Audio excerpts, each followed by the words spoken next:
I believe I can fly. I believe I can touch the sky. I think about it every. Goddamn spiders.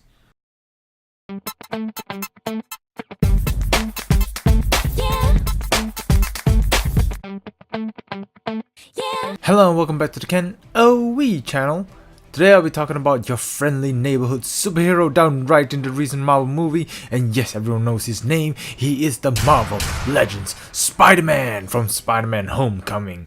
Look at how awesome he looks. He looks like he carries a different body mold from the previous Marvel Legends that we had so far, so really excited to check out. But first, let's take a look at his box. Looking at the front of his box, you have a sneak peek of him through a clear plastic screen, and at the side you have a picture of him swinging at you, and at the back of the box you have him spreading his wings, ready to fly.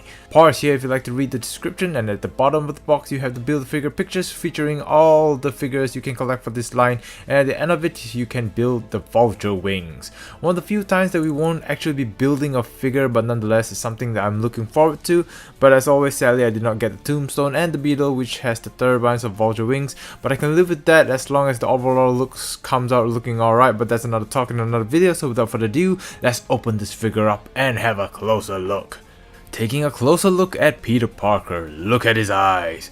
I feel they got the curves right for the eyes of this figure, however it's a little more open than the base eyes depicted in the movies, so sadly the search for the right movie Spidey eyes remains. But do not get me wrong, this is still one good looking Spidey head. I really like how the webbing detail is sculpted into this figure instead of painted, and the paint application came off fairly well, although there's still the usual blotches here and there, but nothing that stands out or ruins the entire look of this figure, so I can let that slide. Another thing to point out is also the fact that they used a different body mold for this figure, which was a pleasant surprise, as I thought they just reused this pizza Spidey body, but they didn't. Instead, this body mold is much shorter and more defined in his muscularity. I mean, look at his obliques. He is shredded.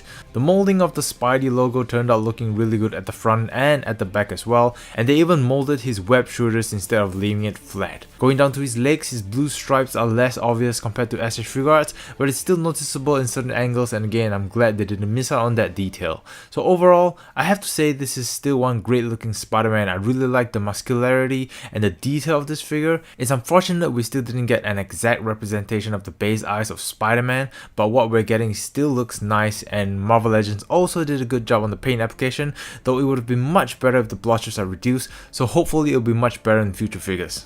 Of course, his articulation. He is Spider-Man, so there's a lot of pressure on this guy. He can look up and down pretty far.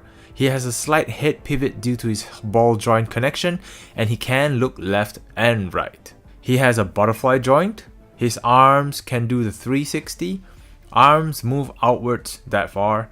He's got the bicep swivel. Yes, bicep swivel. Something SF Figures does not have. He's got double jointed elbows.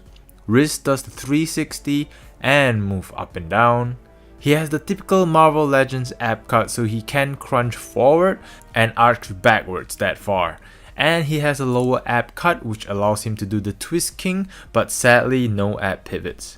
He can only do that amount of split, which isn't much by Spidey standard, which is a little disappointing. He can kick up pretty high, and he can kick back, but it rotates outwards when you do so. He has a leg swivel as well as a thigh cut swivel. He's got double jointed knees. Feet doesn't do the 360, but it does move up and down, and it can do the pivot.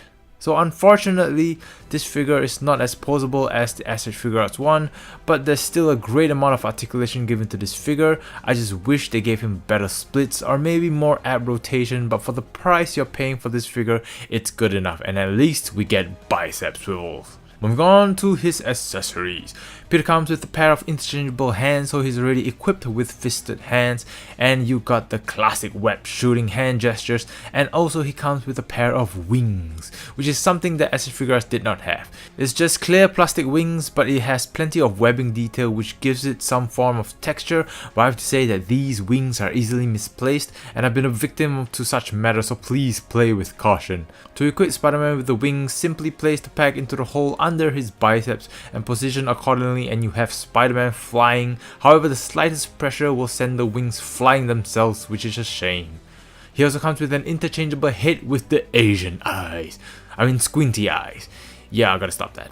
Anyway, looking really good as well. So to equip this head, just pop the current head out and pop the one you want back in, and you have Spider-Man with the squinty eyes. I feel that if they include another head where the eyes are open in between these two heads, it would have made the head accessory complete, as you got one with his eyes wide open, another with his normal opened eyes, and another with the squinty eyes. But unfortunately it didn't happen here, but still happy they included an interchangeable head.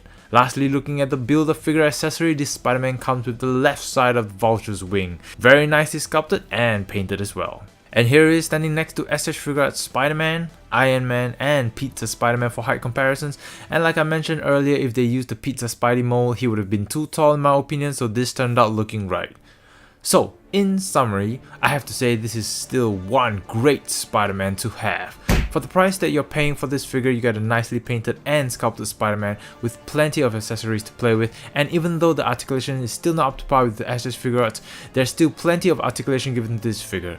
Anyone who is a fan of this character and looking for a figure on a budget, this figure will not disappoint. That concludes today's episode. Tune in for episode 2, which will feature Spidey in the homemade suit.